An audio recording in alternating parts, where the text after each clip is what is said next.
Buenos días, jóvenes, saludos a todos, un gusto estar con ustedes después de pasar por esta semana de emergencia. Espero que todos se encuentren bien. Se ha convenido con el coordinador que estos temas que estaban programados para el lunes pues se den de forma síncrona. Así que pues vamos a proseguir entonces con los temas relacionados con las enfermedades que afectan a la sangre. O sea, y vamos a ver ahora en esta ocasión a un tipo de enfermedad producido por un protozoario unicelular que sí, pues como lo dice la temática principal de este grupo de enfermedades, pues, este sí afecta a la sangre, ya que su órgano blanco pues son los eritrocitos, los glóbulos rojos.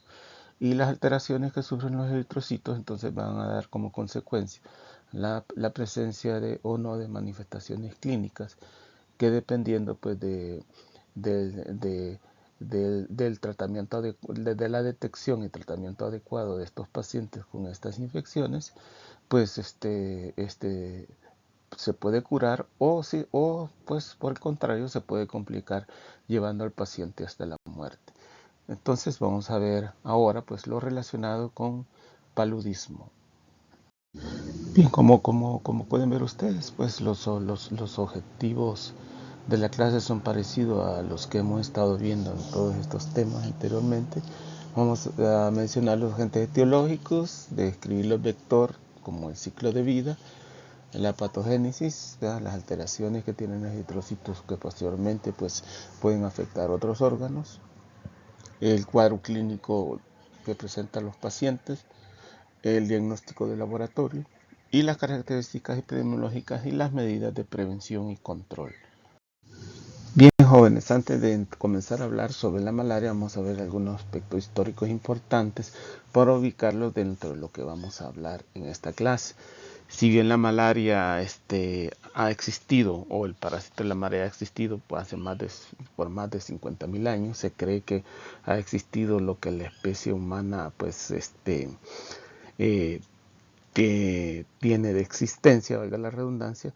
Se han descrito, por ejemplo, parásitos de malaria en mosquitos que han estado ahí congelados por más de millones de años. Pero obviamente, pues quizás la descripción más concreta y específica sobre lo que es la malaria la hizo Hipócrates, ¿verdad? Y Hipócrates, en el cual pues él relacionaba que las personas que presentaban fiebres intermitentes, ¿verdad? Y escalofríos, pues, y él decía que eran, o los atribuía al mal aire, ¿verdad? Que emanaba de los ríos o pantanos, y de ahí su nombre de malaria, de los referido a esos miasmas que emanaban de los pantanos, ¿verdad? Eso fue la primera descripción que hizo Hipócrates, y él hizo una descripción clínica de la enfermedad, ¿verdad? Posteriormente, pues ese término malaria, que venía de mal aire, fue tomado por los romanos y ellos le denominaron paludismo.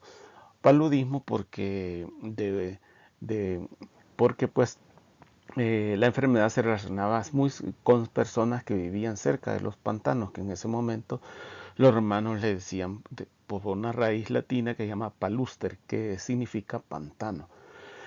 Se cree que en el Nuevo Mundo, en 1536, se hizo las primeras descripciones de los conquistadores que presentaban fiebre después de ser picados por los mosquitos.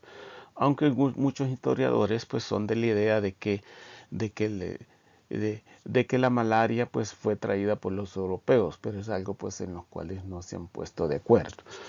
La enfermedad, el parásito entonces fue descrito desde esos años, pero fue hasta 1880 que Charles Laveran, trabajando en Argelia, en África, observó pues parásitos dentro de los glóbulos rojos de personas que presentaban esta fiebre intensa. Propuso para ello entonces el nombre de un género que le llamó pues Oscillaria, ¿verdad?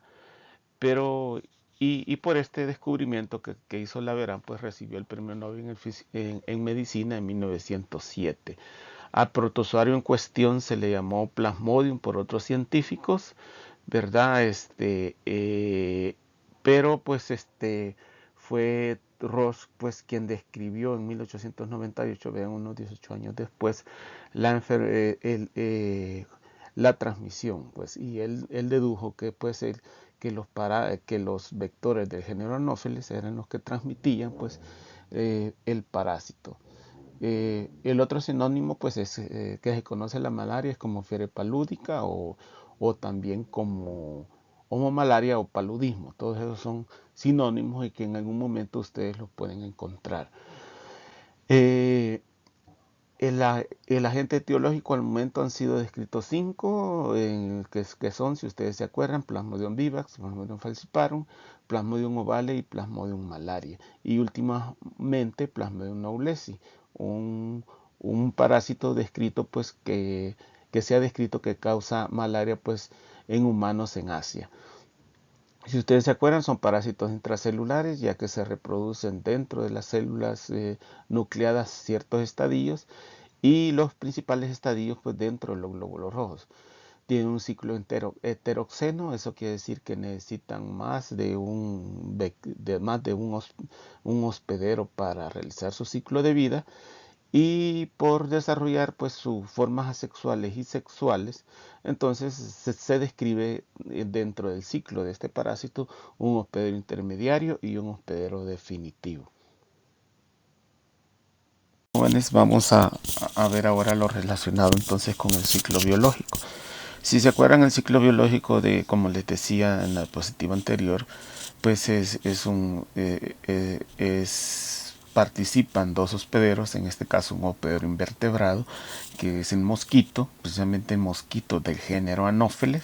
Hay muchas especies de este género que pueden transmitir la malaria, ¿verdad? Y pues un hospedero vertebrado, que en este caso es el humano. Entonces, en este caso, por desarrollarse la reproducción sexual en el mosquito, entonces el mosquito es el hospedero definitivo, y por desarrollarse la reproducción asexual en el humano es el hospedero intermediario. ¿Cómo inicia el ciclo? Digamos que hay un paciente que está infectado con malaria y es picado por una mosquita hembra del, del género, entonces, del género Anopheles, ¿verdad? Este, este mosquito, ¿verdad? Cuando, cuando chupa sangre de una persona infectada, ingiere los estadios infectantes para el mosquito, que son los micro y macrogametocitos, los cuales pues en el intestino del vector, ya sea por condiciones de temperatura muy frías, por un pH muy alcalino, por la disminución de la concentración de CO2, ¿verdad? Se comienzan a diferenciar y a desarrollar la gametogénesis, que no es más que la formación de gametos. En este caso, el microgametocito va a dar la producción de varios gametos, de microgametos, y el macrogametocito se va a convertir en un macrogameto. El gameto hembra fertiliza al gameto, el gameto macho fertiliza al gameto hembra, dando la formación del cigoto, ¿verdad? Este cigoto luego se va a diferenciar en un ookineto, que es un estadio invasivo, y de esta forma ya con capacidad de invadir, invade el epitelio de la mucosa intestinal del mosquito, pues, y se va a depositar pues en la lámina basal de este epitelio. Ahí se va a diferenciar este ookineto de un ooquiste. Y si ustedes se acuerdan, pues dentro de los ooquistes se van a originar los esporozoitos. Estamos hablando de, acuérdense que este es del filum apicomplexa, este parásito. Los esporozoitos posiblemente son liberados al hemocele del mosquito, pues, y pues circulan por todo su cuerpo, pero principalmente se ven a acumular en las glándulas salivales. Allí, en ese órgano, en ese tejido del mosquito se acumulan los esporozoitos, y pues obviamente cuando van a picar a otra persona, este mosquito es capaz de inyectar a una persona sana entre 10 esporozoitos o hasta 10.000 esporozoitos. O sea, dependiendo de esta cantidad, obviamente pues así van a ser las células que se van a infectar pues por el parásito. Este ciclo aproximadamente dura de unos 7 a 14 días, como ustedes pueden ver acá. Entonces es un ciclo bastante complejo, pero lo importante que tenemos acá que la forma infectante para el mosquito, entonces son los microgametocitos, y la forma infectante que el mosquito inyecta a un humano sano, entonces van a ser los esporozoitos.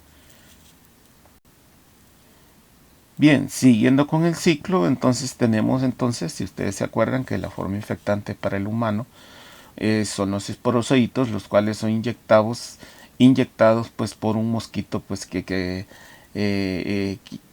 anteriormente pues había picado a una persona enferma. Estos esporozoitos no pasan más de 30 minutos en sangre circulante y no infectan los glóbulos rojos, sino que van a hacer un ciclo preeritrocítico, o sea, un ciclo antes de reproducirse entre los glóbulos rojos, pero lo van a hacer un ciclo esquizogónico en el hígado. Ahí pues los esporozoitos infectan a los hepatocitos, ¿verdad? Y van a hacer un ciclo esquizogónico, o sea que se van a transformar luego estos esporozoitos en, en un trofozoito, luego van a formar muchos merozoitos y estos merozoitos van a terminar destruyendo pues al hepatocito, ¿verdad? Liberando los merozoitos a sangre circulante, ¿verdad? Entonces, esta esquizogonia se lleva a cabo en el hígado y pues la cantidad de merozoitos que se liberan en esta primera esquizogonia pues depende del género del parásito. Por ejemplo, en Plasmodium vivax, ¿verdad?, se llegan a liberar hasta 10.000 merozoitos, en Plasmodium malariae 2.000, en Ovale 15.000 y en Falciparum vean hasta 30.000 meros por cada ciclo esquizogónico que hace un esporozoito. O sea, es una gran cantidad de esporozoitos de merozoitos que se liberan a sangre, ¿verdad? Esto dura aproximadamente unos 6 a 12 días, ¿verdad? Y una vez que haces una vez que se hace este ciclo esquizogónico, entonces vamos al ciclo esquizogónico eritrocítico. Antes de pasar al ciclo esquizogónico eritrocito, es importante mencionar que algunas especies de Plasmodium, como Plasmodium vivax y Plasmodium ovale, desarrollan formas quiescentes, que son unos trofozoitos que se reproducen lentamente y que pueden permanecer en el paciente allí por mucho tiempo. Estos estadios se conocen como hipnozoite, dice aquí, pues está en inglés, ¿verdad? Que predominan pues más en Plasmodium vivax y en ovale, y son los responsables que en el caso de que no haya un tratamiento adecuado del paciente, son los responsables de la recaída, ya que estos trofozoitos posteriormente, unos meses después de la infección, pueden reactivarse y comenzar a hacer pues este ciclo esquizogónico preeritrocítico, ¿verdad? Entonces, como producto final de este ciclo esquizogónico preeritrocítico, entonces se van a liberar grandes cantidades de merozoitos a sangre circulante. ¿El qué va a pasar con ellos? Pues van a infectar a los eritrocitos, a los glóbulos rojos, que es su órgano blanco primario, ¿verdad? Porque es dependiendo de las alteraciones que producen estos eritrocitos, entonces así van a ser las manifestaciones clínicas, ¿verdad? Todos estos ciclos esquizogónicos que desarrollan tanto en el hígado como en el eritrocito, entonces son asexuales. Entonces, lo que va a pasar en este ciclo es que los eritrocitos, los merozoitos, entonces infectan a un glóbulo rojo. Aquí, vean, aquí les estoy señalando, ¿verdad? Y se va a transformar en un estadio que se llama trofozoito. Este trofozoito pues se va a ir diferenciando y en esta diferenciación va a tener diferentes formas. Vean esta forma como que fuera un anillo y esta forma irregular con el citoplasma todo pues asimétrico, ¿verdad? Y conforme va desarrollando este trofozoito, se va a transformar en un esquizonte, ¿verdad? Un esquizonte que es una estructura celular que finalmente lo que va a hacer es formar más merozoitos en el interior del glóbulo rojo, ¿verdad?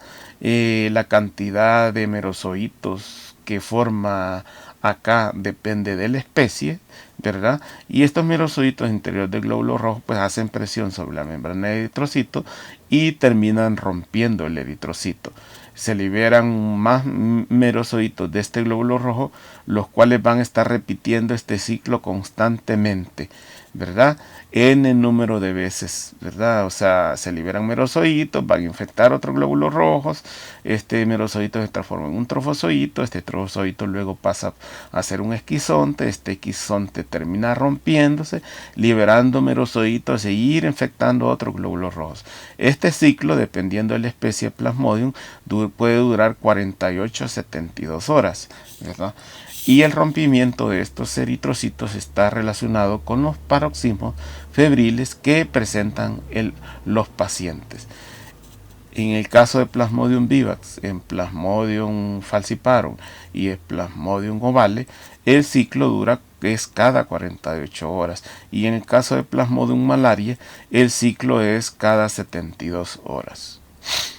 Algunos de estos merozoitos ya están predestinados genéticamente a no seguir este proceso, sino que cuando infectan el glóbulo rojo se van a convertir en los que van a subir la gametogamia, en el cual pues van a formar pues obviamente los micro y macrogametocitos, ¿verdad? Estos andan circulando en sangre, se mantienen por mucho tiempo circulando en sangre, pues solo esperando a que sean absorbidos cuando una hembra no infectada pues pica a ese paciente con malaria. Así pues es el ciclo biológico, ¿verdad? Habíamos hablado entonces que los microgametocitos son los estadios infectantes para el mosquito, y para el humano son los esporozoitos, los cuales son inyectados por una mosquita infectada. Este es el ciclo de vida entonces de Plasmodium, un ciclo bastante complejo, ¿verdad? Como pueden ustedes ver, muy complejo. Bien, jóvenes, hablaremos ahora un poco sobre la patogenia, más que todo la fisiopatología. Solo para recordar esto, lo que en un momento vieron en Transmisibles 1, que obviamente pues en el caso de estos parásitos que pertenecen al filón complejo tienen un complejo estructura, ¿verdad? que les sirve para la invasión a las células, así como otras estructuras o proteínas que tienen en su superficie que son importantes para la adhesión y para su invasión. Si ustedes se acuerdan, las formas invasivas son tres, ¿verdad? Que son los esporozoitos, los merozoitos y el ookineto, que es en el mosquito. Pero para el humano pues hablaríamos de los primeros dos, el esporozoito y el merozoito. Estos en su superficie tienen una gran cantidad de estructuras glicoproteicas que les sirven para la unión y para la adhesión. Asimismo, los micronemos como los rótulos, que están constituidos en el ápice complejo, secretan proteínas importantes para la invasión de las células. En el caso del esporozoito, pues este esporozoito, como les dije, solo permanece unos 30 minutos en sangre y de ahí se concentran, una vez que han entrado a sangre periférica, se concentran en el hígado, principalmente en el hepatocito. Bueno, nos preguntaríamos por qué en el hepatocito. Y es que los hepatocitos tienen en su superficie una gran cantidad de paransulfato o proteoglicanos que son el receptor para la proteína de superficie del circunsporozoito. ¿Se acuerdan que es la principal proteína de superficie de los esporozoitos? Es por eso entonces que este parásito tiene una gran predilección. ¿Y por qué no se va a otros órganos? Porque el receptor específico entonces está en los hepatocitos. Igualmente participa las proteínas llamadas TRAP, ¿verdad? Son las proteínas de adhesión relacionadas a trombospondina, que también pues actúan en la adhesión, ¿verdad? A los hepatocitos. Posteriormente viene el proceso de invasión, en lo cual ya participan proteínas secretadas por el ápice complejo, ¿verdad? Y ya en su interior pues son incluidos o se introducen a través de una vacuola parasitófora dentro de la célula, lo cual pues ya en su interior pues ya el parásito se comienza a reproducir. Casi algo parecido pasa por los merozoitos, nada más que las proteínas aquí, la principal proteína es la proteína de superficie del merozoito y igualmente el antígeno de superficie del merozoito son que se ha descrito más pues la segunda, el antígeno de superficie del merozoito en Plasmodium falciparum. Estas proteínas generalmente son proteínas de unión al ácido siálico que está en la superficie del glóbulo rojo, y tanto la proteína de superficie del merozoito como el antígeno de superficie del merozoito como la proteína de factor Duffy y las proteínas asociadas a los rótulos pues le sirven pues para llevar a cabo este proceso de adhesión y luego invasión al eritrocito. Recordemos entonces que a grandes rasgos los componentes principales para la invasión tanto de los hepatocitos como de los glóbulos rojos, ¿verdad? En el caso de los prozoitos, pues para los hepatocitos, y en el caso de los merozoitos, para los glóbulos rojos. Específicamente sobre la fisiopatología. La sintomatología pues en la malaria es principalmente por la invasión de los parásitos a los eritrocitos, eso ya lo habíamos dicho desde el principio, ¿verdad? Algunos eritrocitos infectados, que sucede más que todo en Plasmodium falciparum, y son muy adhesivos, y generalmente estos glóbulos rojos infectados se adhieren a la superficie de del endotelio capilar, lo cual pues a veces es responsable de las complicaciones graves por anoxia de los tejidos que ocurre pues en ciertos órganos. Se ha evidenciado más pues en Plasmodium falciparum. La patogénesis o fisiopatología de la infección por estos parásitos depende de varios factores, como la respuesta del hospedero, la especie y genética del parásito, la cantidad de parásitos circulantes, ¿verdad? El estado nutricional de los pacientes, la edad de los pacientes, pues en niños tiende a ser las infecciones más graves, ¿verdad? Y esta fisiopatología pues está directamente relacionada con las alteraciones que suceden en los eritrocitos y las lesiones que ocurren pues en varios órganos, producto de la acumulación de eritrocitos parasitados pues en estos órganos. La severidad o el daño de esta enfermedad es directamente proporcional a la cantidad de parásitos que circulan en sangre. De allí entonces que las parasitosis producidas por aquellos parásitos que tienen una alta tasa de reproducción, como sucede en Plasmodium falciparum, tiende a producir cuadros más graves. Esta fisiopatogenia se ha descrito, se lo voy a dejar entonces para que lo lean, si lo quieren leer ampliamente en la bibliografía que les voy a mandar, ¿verdad? Está relacionado obviamente con la alteración que sucede en los eritrocitos, ¿verdad? Una de estas, obviamente todas las especies de Plasmodium que afectan al humano, ¿verdad? Alteran los glóbulos rojos. Algunos tienen predilección por glóbulos rojos viejos o algunos por glóbulos rojos inmaduros. En el caso de Plasmodium vivax prefiere los glóbulos rojos inmaduros, por eso generalmente los glóbulos rojos se ven como aumentados de tamaño.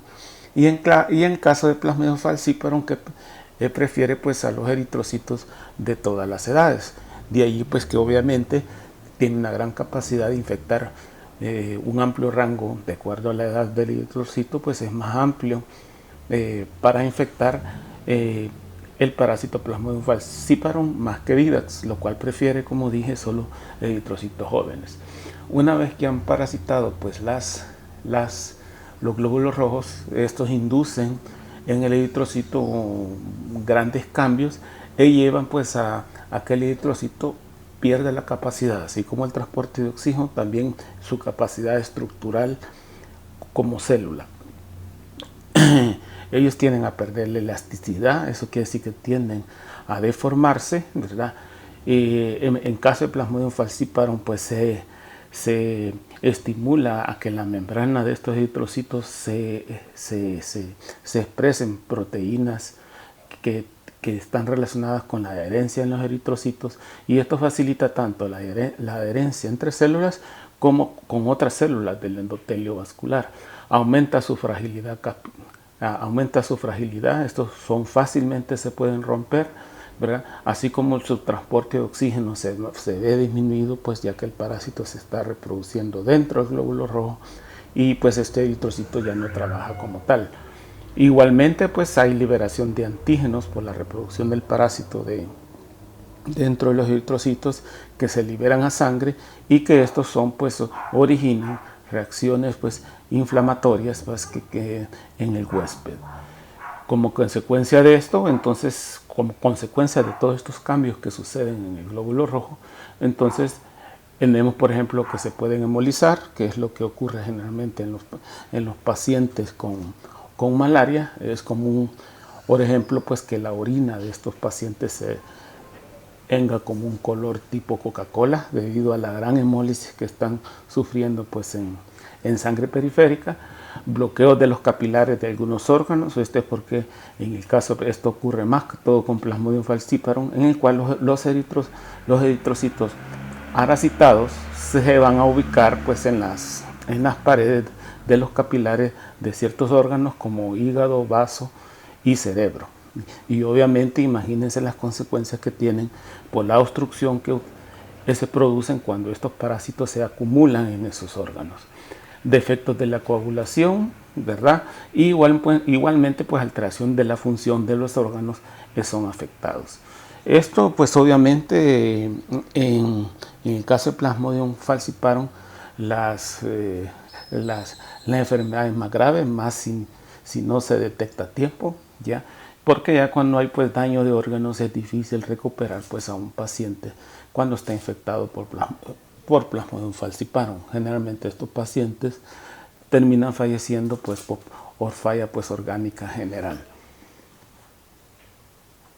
Bien, jóvenes, aquí tenemos esquematizado entonces la cascada fisiopatológica que sucede, ¿verdad?, con los eritrocitos parasitados. Como habíamos visto, pues el parásito que infecta a los eritrocitos induce en ellos a que se alteren o pierdan su forma, se aumenta su adhesividad, o sea, se hacen los eritrocitos más adhesivos, disminuye su capacidad de transporte de oxígeno, son más frágiles, por lo tanto va a causar ellos hemólisis.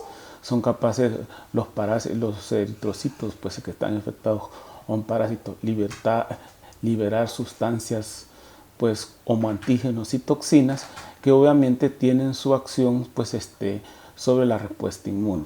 En el caso de la deformidad y adhesividad, pues esto obviamente va a ocasionar, pues, bloqueo de los capilares, donde estos glóbulos rojos están bloqueando el flujo sanguíneo. Este va a inducir, pues, en las células, pues, obviamente anoxia, ¿verdad?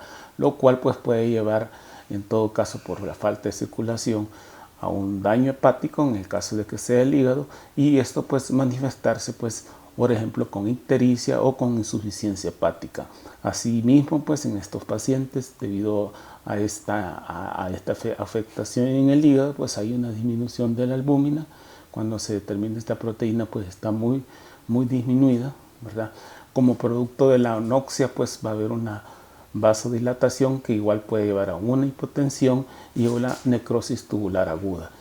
Como ven acá, todos estos complejos, estas cascadas fisiopatológicas y todas las alteraciones, ¿verdad?, se pueden ver en estos pacientes como hemoglobinuria, hemorragias, insuficiencia renal aguda, edema cerebral, ¿verdad?, cuando el órgano afectado, pues, es el cerebro, y la sobrecarga de líquidos puede llevar, pues, a un edema pulmonar, así como también todos estos conjuntamente se pueden unir y llevar a la muerte del paciente. En el caso de Plasmodium vivax, para Plasmodium malaria y Plasmodium ovale, pues la tasa de mortalidad por la infección con estos parásitos es muy baja. Pero pues en el caso de Plasmodium falciparum, en el cual la tasa de mortalidad sí es muy alta si no hay un tratamiento a tiempo, ¿verdad? Yo conocimos de un caso de hace una década aproximadamente, donde un misionero pues había regresado de África y pues estuvo unos días en Guatemala, como una semana.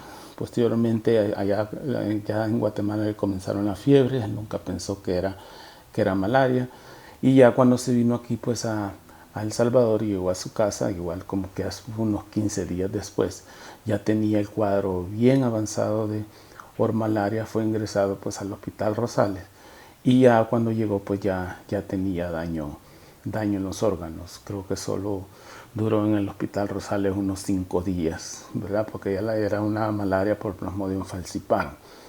Entonces muy avanzado, entonces ya no pudieron hacer nada. Entonces esta cascada fisiopatológica explica entonces de alguna manera cómo todas estas alteraciones del eritrocito pues originan pues las manifestaciones clínicas de la enfermedad. Bien, veamos ahora las principales manifestaciones clínicas. Como habíamos dicho, la fisiopatogenia de la enfermedad pues depende de varios factores. Asimismo, las manifestaciones clínicas del paludismo dependen de varios factores, como por ejemplo la especie de parásito, ya que por ejemplo no es lo mismo infectarse con Plasmodium vivax o Plasmodium falciparum que por Plasmodium malaria, ¿verdad?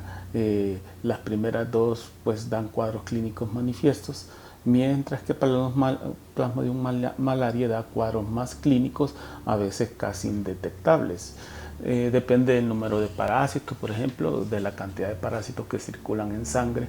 La cantidad de parásitos que circulan en las infecciones por Plasmodium falciparum es mayor que en las otras especies. Entonces, y eso hace pues obviamente a la enfermedad un poco más grave, y por lo tanto las manifestaciones clínicas van a ser más evidentes. E igualmente del estado inmunitario del paciente, ¿verdad? Y del estado nutricional. El periodo de incubación de la malaria tiende a ser como un promedio de 10 a 14 días, pero pues tiende a variar con algunos factores como los que ya mencionamos. Igualmente pues algunas condiciones pueden acortarlo o pues hacerlo muy largo. Por ejemplo, en esta etapa de la incubación del parásito, generalmente vamos a decir que corresponde a ese periodo preeritrocítico. ¿Se acuerdan ustedes? Al ciclo preeritrocítico, que obviamente se está desarrollando en el hígado, ¿verdad? Acuérdense, entonces generalmente en ese periodo se está llevando este ciclo preeritrocítico. Y termina, pues obviamente el periodo de incubación termina ya con la salida de parásitos en sangre, donde ya se van a ver los síntomas clínicos manifiestos, ¿verdad? En el caso de la malaria aguda, pues se resume en un signo característico que ya vamos a hablar un poco de estos, pero hay que tener en mente que siempre en el caso de las parasitosis, ya sea por Plasmodium ovale, por Plasmodium malaria y Plasmodium vivax, y más por Plasmodium malaria, tienden más a la cronicidad, ¿verdad? Esto significa que los pacientes a veces están infectados y pasan por periodos con síntomas no tan definidos, y pues el parásito está infectados por mucho tiempo.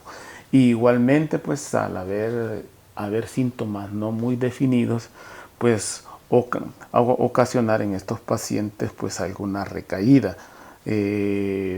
Generalmente cuando hay presencia de gnosoitos estamos hablando de que un paciente presenta un cuadro clínico primario por malaria aguda, y después por alguna situación como desencadenada por traumas pues puede iniciar una recaída de ese parásito que inicialmente pues está en el hígado.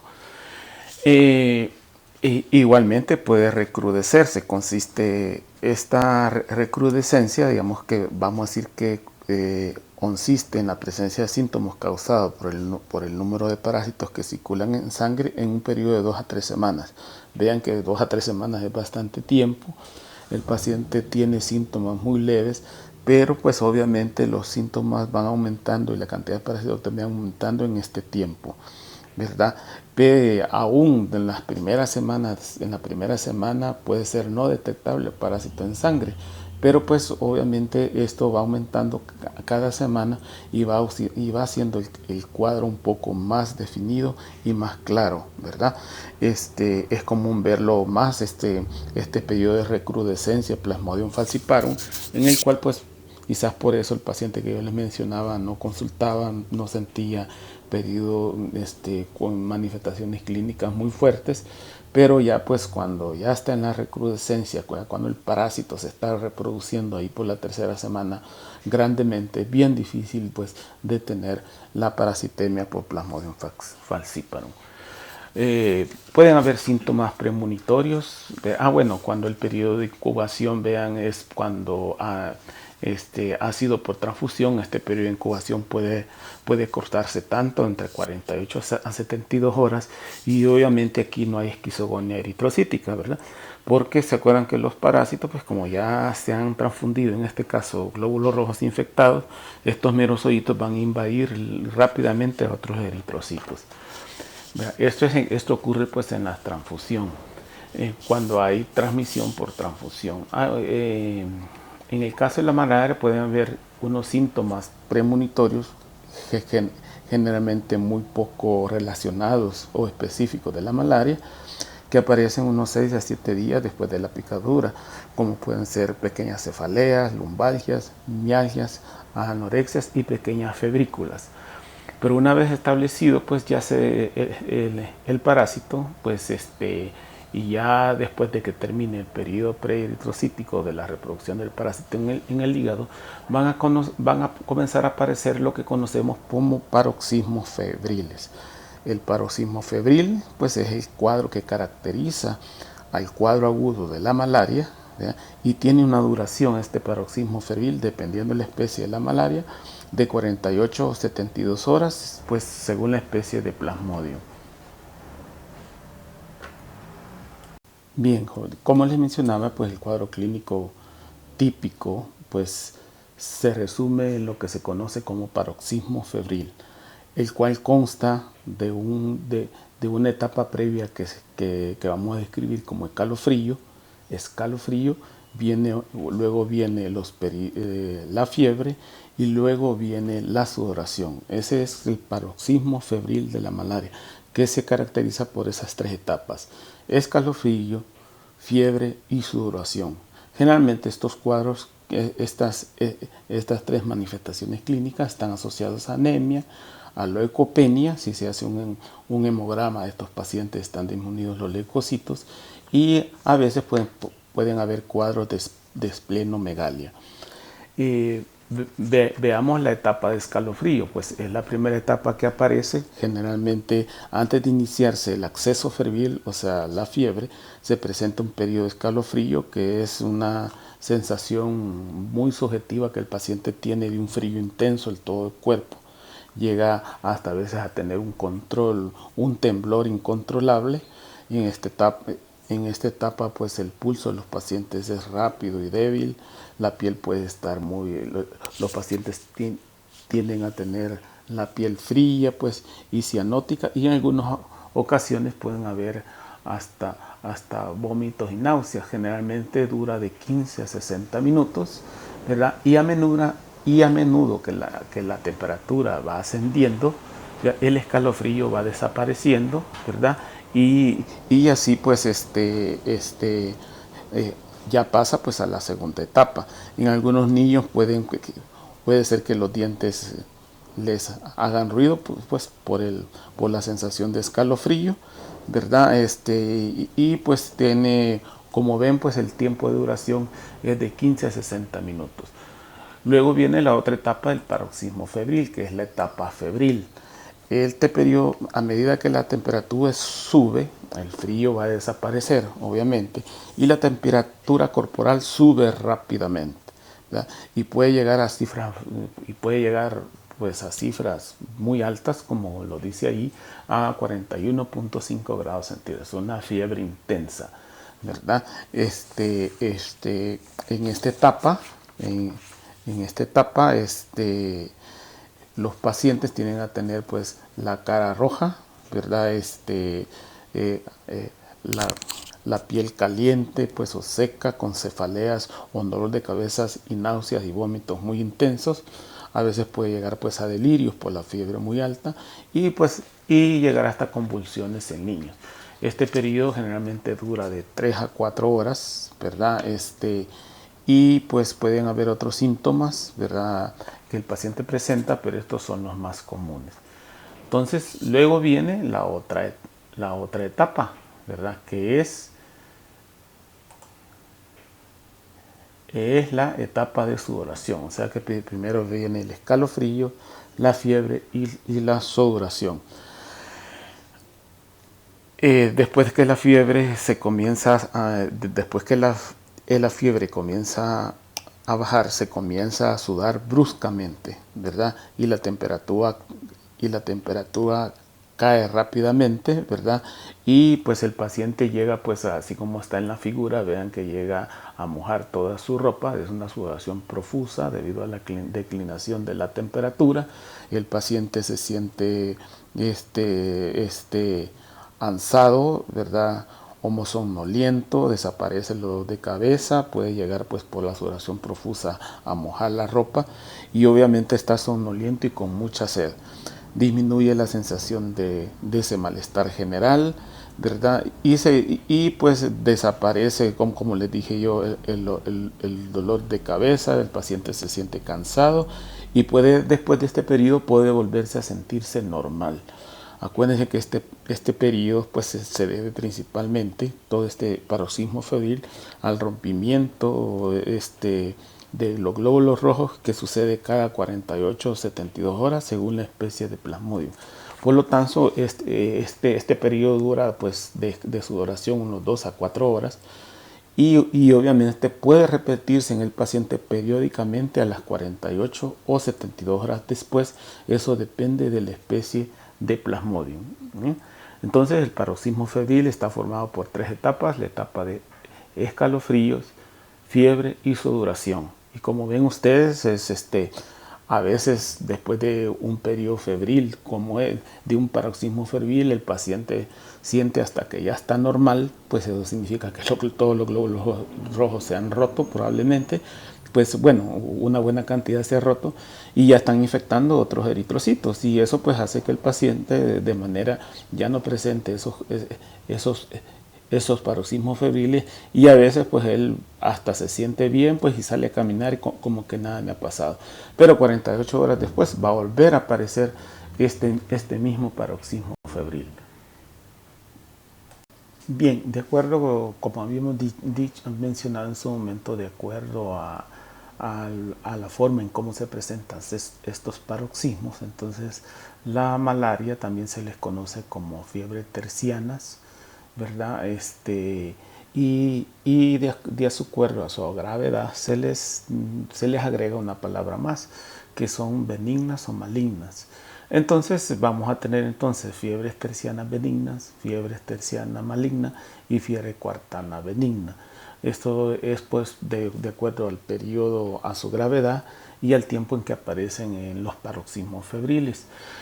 En el caso de la fiebre terciana benigna son aquellas causadas por Plasmodium ovale y por Plasmodium vivax. Estas generalmente tienen sus paroxismos febriles cada 48 horas, son muy sincrónicos durante este periodo, ¿verdad? O sea que se van a presentar así cada 48 horas. Las infecciones tienen tendencia a la cronicidad, tienden a ser muy benignas. A veces los pacientes pueden pasar desapercibida la infección, aún tener una infección primaria, pero como no ha habido tratamiento, entonces siempre se acuerdan que en el ciclo preeritrocítico se desarrollan unos trofozoitos que se llaman hipnozoitos, que son formas latentes del parásito que pueden estar en el hígado allí por mucho tiempo, y pues por alguna situación como una ruptura de vaso, un daño al hígado, una hepatitis, una inmunosupresión, pueden reactivar esos hipnozoitos y pues activar a esos trofozoitos y luego hacer un ciclo esquizogónico y pues ocasionar las recaídas en estos pacientes. Un tratamiento inadecuado también puede originar la presencia de hipnozoitos en el hígado, ¿verdad? El paciente no se toma todo el tratamiento y pues le quedan todavía esos estadios ahí en el hígado y que posteriormente, unos meses después, pueden originar una recaída. Estas fiebres pues hercianas, como les decía, son las producidas por Plasmodium ovale y por Plasmodium vivax. Luego tenemos la fiebre terciana maligna, pues la cual presenta un mayor número de complicaciones, de ahí su denominación de terciana maligna.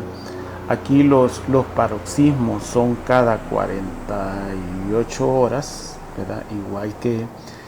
Igual que en Plasmodium vivax y Plasmodium ovale, pero pues como la parasitemia es tan intensa, es bien difícil que estos paroxismos febriles sean sincrónicos. Entonces, y generalmente el paciente siempre está con paroxismos febriles. Eso es por la gran cantidad de parásitos que tienen sangre, pues y es bien difícil que todos los merocitos se pongan de acuerdo en qué momento están rompiendo los glóbulos rojos, ya que esto puede variar tanto. Acuérdense que en esta enfermedad pues los glóbulos rojos son muy adhesivos y es común que se vayan a acumular en los órganos como el cerebro, el riñón, ¿verdad? Y ahí producir anoxia en esos órganos y llevar pues a daño cerebral, pues a insuficiencia renal, producir una gran hemólisis, producir una anemia severa, hemorragias en estos pacientes, edemas pulmonares y hipoglicemia. Ven que todo esto pues obviamente puede llevar a la muerte, ¿verdad? Y como ven ustedes, bueno, ahí pueden ver en la fotografía una orina normal y una orina de un paciente con fiebre terciana maligna. En estos pacientes es común la recrudescencia, que es lo que habíamos hablado, que el paciente va a estar durante 3 semanas con síntomas no muy graves, o sea, bien benignos, podemos decir así. Pero igual puede ser también causa de esta recrudescencia un mal tratamiento, ¿verdad? Da la impresión de que el paciente va mejorando, pero al contrario, pues en la tercera semana estos pacientes van a tener una gran cantidad de parásitos en sangre que va a ser imposible controlar esa parasitosis. Igualmente tenemos la fiebre, y por otra parte tenemos la fiebre cuartana benigna, que es la producida por Plasmodium malariae, en la cual pues los paroxismos aparecen cada 72 horas, o sea, generalmente hay un día y luego si contamos un día después de ese paroxismo, pues va a aparecer al 4.º día. Entonces de ahí su nombre de fiebre cuartana benigna. Son infecciones muy crónicas, muy benignas, no causan mucho daño al paciente, a veces pueden pasar hasta desapercibidas. Se dice que es el parásito que se ha adaptado mejor al humano, pero igual pues puede causar algunos paroxismos febriles, lo cual pues al hacer frotis y gota gruesa de la sangre de estos pacientes, pues podemos encontrar los parásitos pues en sangre.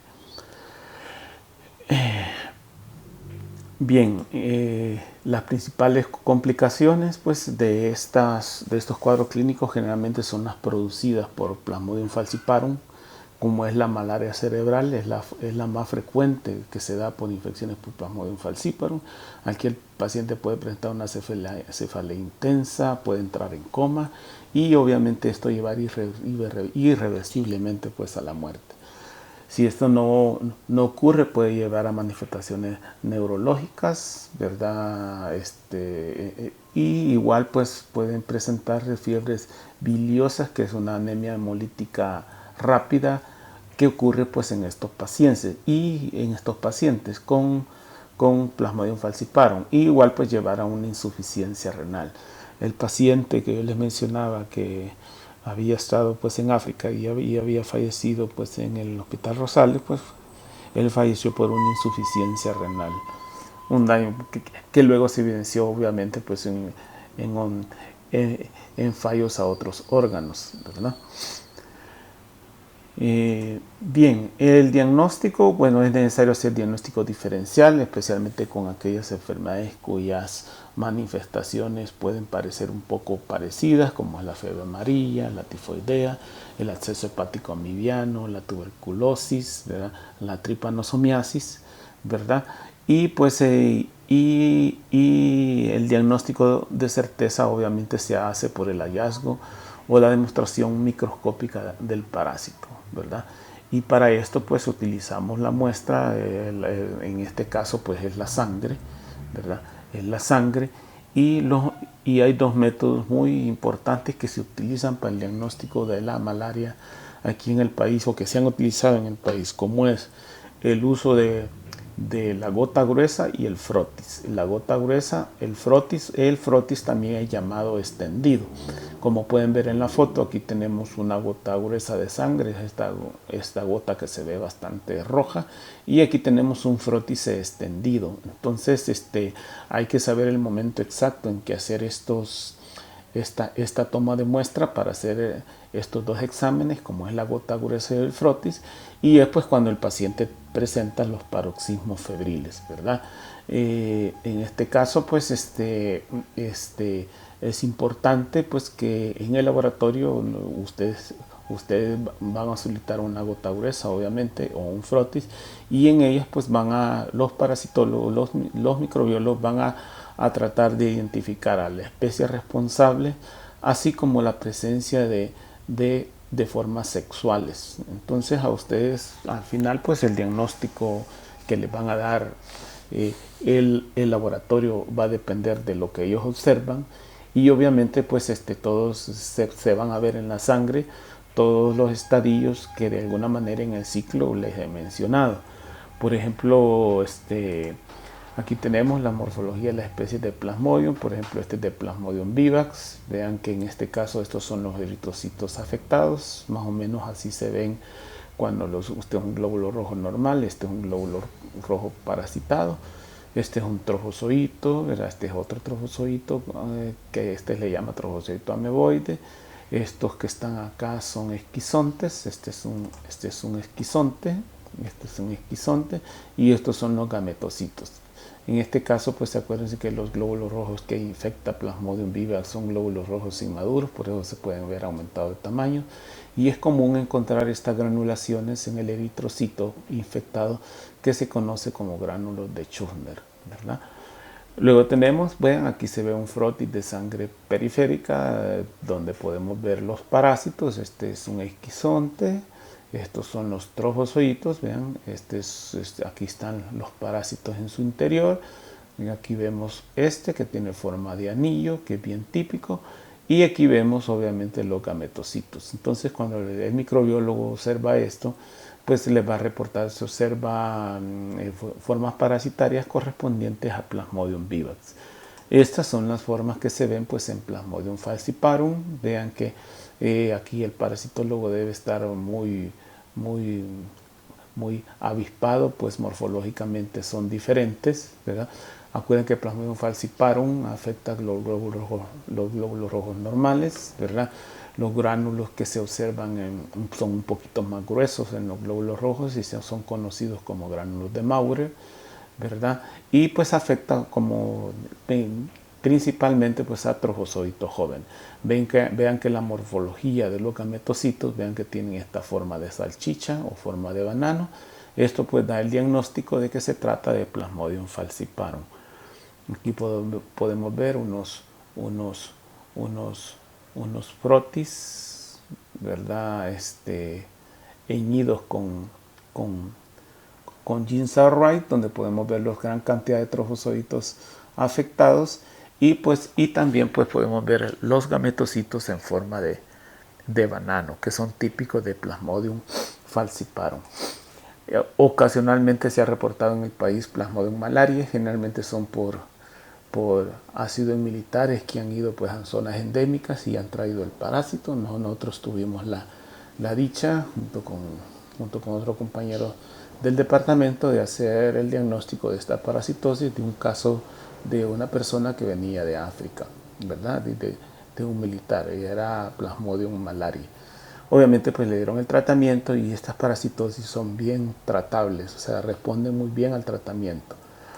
Aquí vemos un frotis de sangre que está por un paciente pues infectado con Plasmodium malariae. Vemos los esquizontes, vemos los gametocitos y algunos trofozoitos que son bien típicas la forma que se ven totalmente diferente pues a las otras parasitosis.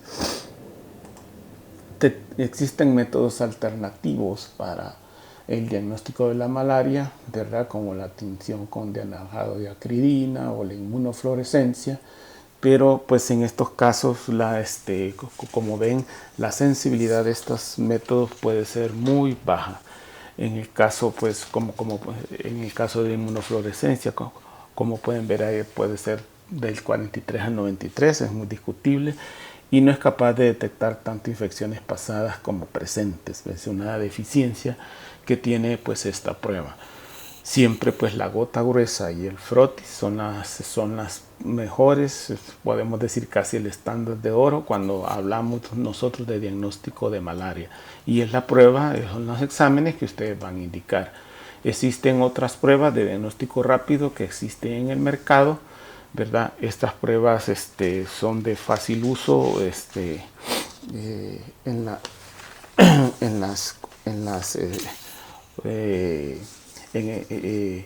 debido a que su lectura pues es muy rápida, ¿verdad? Con estas pruebas podemos diferenciar a una especie de Plasmodium, ¿verdad? Y como ven, pues no requiere microscopios ni personal especializado, solamente se coloca la gota de sangre en una tira y luego se leen las bandas pues por cambio de color. Hay unas pruebas que son para malaria, o sea que indistintamente no les va a decir qué tipo de malaria es, y hay otras que sí pueden definir si se trata de Plasmodium falciparum o Plasmodium vivax.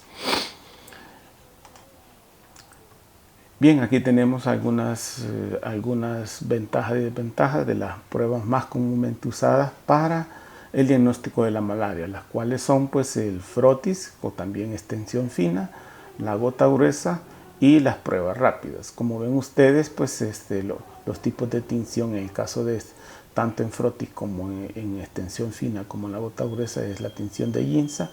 La prueba rápida se basa en una reacción antígeno-anticuerpo. Obviamente tanto el frotis como la gota gruesa tienen casi las mismas ventajas, son fáciles de realizar, de bajo costo, se pueden diferenciar especies, ¿verdad? Es cuantitativa porque podemos contar nosotros los números de parásitos y eso puede ser usado para corroborar o para darle un seguimiento al paciente de cómo va resultando el tratamiento, ¿verdad? La dificultad de hacer de un frotis es que no detecta parasitemias bajas. En el caso de la gota gruesa es una técnica de fácil realización, de bajo costo, pues lo único que necesitamos solo es una lámina y un colorante y obviamente un microscopio. Solo indica positividad porque es bien difícil aquí diferenciar especies, ¿verdad? Pero pues a diferencia del frotis sí detecta parasitemias bajas, es una gran ventaja, ya que la cantidad de sangre que se utiliza obviamente es un poco mayor. Y el inconveniente pues que la gota gruesa requiere de un personal con mucha experiencia, ¿verdad? Para diferenciar la especie. Y las pruebas rápidas pues al contrario de todo lo anterior, el de fácil realización pues es rápida, ¿verdad? De alguna manera tiene un costo mayor que el frotis y la gota gruesa y pues eso significa que es de alto costo. Y aquí pues al momento yo les puse que no detecta la especie, pero hasta ahora ya han salido pruebas que sí son capaces de detectar especies, por lo tanto esta ya no sería un inconveniente de las pruebas rápidas, ¿verdad? A veces es necesario estimar la densidad parasitaria, ustedes lo pueden solicitar al laboratorio y esto nos ayuda mucho para evaluar la eficacia del tratamiento pues, y así monitorear la cantidad de parásitos durante el tratamiento, ¿verdad? Y Igualmente, la determinación de la densidad parasitaria es importante para Plasmodium falciparum, la cual pues obviamente se asocia a una enfermedad más severa y potencialmente fatal, por lo que es necesario llevar el seguimiento de la evaluación parasitológica en respuesta al tratamiento que se le está dando. Entonces, en este caso, pues les van a reportar el número de parásitos, pues el número de Plasmodium que el microbiólogo ha visto en 100 campos, eso se los va a reportar. Y obviamente que si ustedes han iniciado un tratamiento, ¿verdad? Hay una densidad parasitaria inicial, ustedes inician el tratamiento y al cabo de unos días, de una semana, ustedes pueden pedir otra vez la densidad parasitaria y teóricamente si el tratamiento está dando resultado, la densidad parasitaria debe de haber disminuido. Entonces esto igual ustedes lo pueden pedir al laboratorio y el laboratorista pues ya está preparado para hacerlo. Bien, en el caso de epidemiología vamos a hablar de que es una enfermedad, en el caso de la malaria es una enfermedad destinada pues a las áreas tropicales, principalmente rurales, ¿verdad? Y que su transmisión está relacionada más principalmente con la actividad vectorial, o sea, con la acción que hace pues las distintas especies del género Anopheles. Hay muchas especies del género Anopheles descritas. Anopheles albimanus es la especie de Anopheles descrito en el país y es la que en su momento fue el transmisor de la malaria en nuestro país. Otra forma de transmisión pues es a través de transfusión sanguínea. Aquí pues obviamente, si bien el periodo de incubación, que es de 10 a 14 días cuando es por picadura, cuando es transfusión sanguínea, como dijimos anteriormente, este periodo se acorta, ya que pues el paciente no va a sufrir de ciclo preeritrocítico. También se puede transmitir de forma congénita, ¿verdad? O sea, de forma vertical, desde la madre al hijo. Igualmente de forma accidental, ¿verdad? En el caso de los que toman muestras de sangre y pueden a veces pincharse con las agujas de los pacientes infectados. Igualmente en los trasplantes de órganos, porque pueden llevar parásitos, principalmente cuando es hígado, ¿verdad? Donde pueden llevar pues allí algunos sinusoídos y pasarse pues esos sinusoídos al receptor. Los más afectados y en los que la enfermedad es más grave es en los niños y jóvenes, ¿verdad? En este caso, la parasitosis en ellos, pues, la enfermedad es más grave pues, en los niños, ¿verdad? Más que en los adultos. Puede haber inmunidad comunitaria, se ha visto en comunidades que son muy resistentes a la acción a la infección por Plasmodium. Esto se ha visto más en África, ¿verdad? Se ha visto que algunos pacientes, por ejemplo, que tienen ausencia del factor Duffy, que es un receptor del Plasmodium, del glóbulo, es un receptor que se encuentra en la superficie del eritrocito y que es al que se unen los merozoitos de Plasmodium vivax o Plasmodium falciparum. Entonces la ausencia de este factor Duffy hace resistentes a las personas que carecen de este tipo de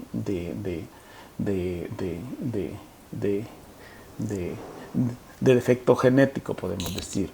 Les voy a dejar tarea de que investiguen entonces cómo la anemia de células falciformes y la deficiencia de glucosa 6-fosfato deshidrogenasa tienen que ver con la resistencia o sensibilidad a la infección con Plasmodium, con las especies de Plasmodium. Entonces eso les va a venir en el examen, así que voy a preguntar sobre eso.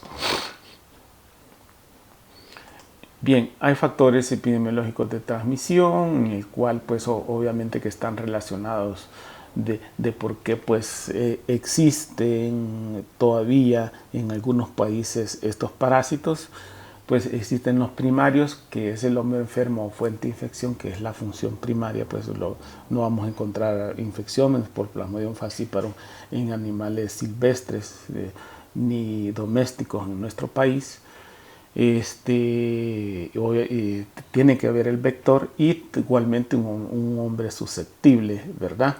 Y obviamente si no tenemos un hombre enfermo como una fuente de infección, el ciclo no va a ser posible y por lo tanto la cantidad de casos pueden pueden ser o pueden disminuir, ¿verdad? Conforme también se puede eliminar ese vector. La eliminación del vector es imposible, entonces, pero en nuestro caso, en nuestro país, pues ha habido un descenso, ya lo vamos a ver más adelante, lo cual llevó pues hasta la erradicación de la transmisión de malaria de forma natural en nuestro país. Pueden haber factores secundarios que tienen que ver con la sobrevivencia del vector, como la altura sobre el nivel del mar, la temperatura, la presencia de lluvias normales que facilitan pues el estancamiento de agua y la humedad atmosférica necesaria para la reproducción del vector. La malaria, pues, como les decía, es producida por el género Anopheles. Les dejo esta información sobre el mosquito. Es importante diferenciar cuando se hace estudios de estos vectores, diferenciarlo de Culex aedes, ¿verdad? Estas especies son totalmente diferentes en cuanto a la forma de los huevos, como pueden ver a ustedes acá, y la forma de cómo las larvas se permanecen en la superficie del agua. Igualmente son diferentes en cuanto a cómo reposan ellos en superficie. Por ejemplo, el género Anopheles, vean que mantiene esta forma casi vertical en su manera de reposo, mientras que tanto el género Aedes como el Culex, vean que se extiende su cuerpo pues horizontalmente a la superficie donde ellos se han parado. Generalmente el género Anopheles tiende a tener la parte posterior de su cuerpo, pues el abdomen hacia arriba, lo cual es bien característico del género Anopheles. Otra forma de cómo se pueden diferenciar las diferentes especies de mosquitos es por la cabeza, ¿verdad? En el cual pues una diferencia entre machos y hembras es estas antenas que vean bien como con bastante pelitos, generalmente se le dicen antenas plumosas, ¿verdad? Que es típica de los machos, ¿verdad? Y las hembras tienen las antenas, estas que son aquí, con menos pelitos, y se les llama pues antenas pilosas, ¿verdad? Se diferencian además porque además de las antenas ellos tienen unas estructuras sensoriales que se llaman palpos, los cuales pues son diferentes en cada especie de mosquito.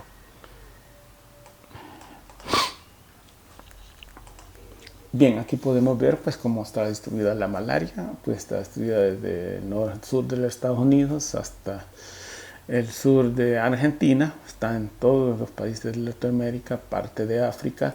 Cada una de estas áreas tiene, en algunos casos es endémica, se tienen ya localizadas qué tipo de parásitos o especie de Plasmodium predomina en cada zona. Y por lo tanto es importante conocer pues cuando uno va a viajar a África qué especies de Plasmodium están predominando pues en ese país. Eso es importante para el aspecto epidemiológico de origen. Aquí vemos entonces los números de casos confirmados de malaria en el año 2021. O sea, este es el último dato que pude investigar. Vean que casi 3/4 partes de todos los casos que suceden de malaria en Latinoamérica son debido a Plasmodium vivax. Entonces, casi un 25% podemos decir, bueno, las 3/4 partes, ¿verdad? Un 25% casi se debe pues a Plasmodium falciparum. En las Américas para el 2021 se registraron 520,000 casos de malaria y alrededor de 120 muertes en el 2021, ¿verdad? 18 países, incluido pues nuestro país, corren actualmente riesgo de malaria, aunque ya vamos a ver pues que esta situación ha cambiado para nuestro país. Y solo 3 países han sido certificados libres de malaria, que son Paraguay, Argentina y El Salvador, ¿verdad? Nosotros últimamente fuimos certificados pues en abril del 2021, en el cual certifica que ya no hay transmisión vectorial de Plasmodium en nuestro país, ¿verdad? Y los únicos casos que se han reportado desde el 2017, entiendo, han sido casos importados, o sea, de gente que sale o gente que va de turismo a otros países y cuando ya viene ya trae la malaria. Hay una iniciativa para la eliminación y control de la malaria en cual participan muchos países, algunos centroamericanos, ¿verdad? En las cuales pues la malaria sigue existiendo. Tenemos tan cerca Guatemala y tan cerca Honduras, y cuando si ustedes van a revisar los casos de malaria que ellos tienen, pues son grandes cantidades de pacientes infectados. Entonces, algo pasó aquí en El Salvador para que ya no se dé la transmisión vectorial y que tengamos muy pocos casos, ¿verdad? Yo he tratado de buscar, no hay un consenso en decir por qué ha pasado eso, pero obviamente pues la OPS hace referencia a que el apoyo de, de, de personas más el uso de insecticidas con actividad residual pues han favorecido la eliminación de vector y por lo tanto la disminución de casos de malaria. Como podemos ver aquí tengo un dato de la malaria, vean, del 2005 al 2008, y luego pues vean que para el año 2008 hubieron 33 casos, de los cuales 22 fueron autóctonos, ¿verdad? Correspondiente al 67% de todos los casos detectados, y 11 casos fueron importados. ¿Verdad? La tasa de incidencia por la malaria en ese año fue de 0.76 por cada 100.000 habitantes, ligeramente menor a la reportada en el 2007, que fue un caso por cada 100.000. A excepción de un brote que hubo en el 96, en El Salvador se redujo de forma sostenida su carga de malaria durante los últimos 30 años, y el número de casos disminuyó de más de 9.000 en 1990 a 26 en el 2010. Y el país desde el 2017 no ha notificado pues ningún caso autóctono por malaria. De allí pues que el 2021, para el 25 de febrero del 2021, El Salvador se ha convertido en el primer país de Centroamérica en recibir la certificación de eliminación de la malaria otorgada por la Organización Mundial de la Salud. Obviamente este trabajo, este dato y esta certificación pues es como podemos ver acá, pues el porcentaje de reducción de la morbilidad del 2015 al 2021, podemos ver que en El Salvador pues ha llegado al 100%. No tenemos datos, pues obviamente no hay datos de la pandemia, pero como les digo, desde el 2007 ya no se ha reportado ningún caso autóctono. Diferente pues a lo que sucede con otros países, lo cual también pues han reducido la cantidad de casos que ellos manejan. Obviamente la certificación es resultado de más de 50 años del trabajo que ha hecho el personal de salud con la población, ¿verdad? En tratar de eliminar pues el vector y poner fin pues a esta enfermedad que en su momento, allá por los años 90, era un gran problema de salud pública, ¿verdad? Cuando yo hice el año social, pues era común encontrar casos de malaria pues en las poblaciones donde mis compañeros pues estaban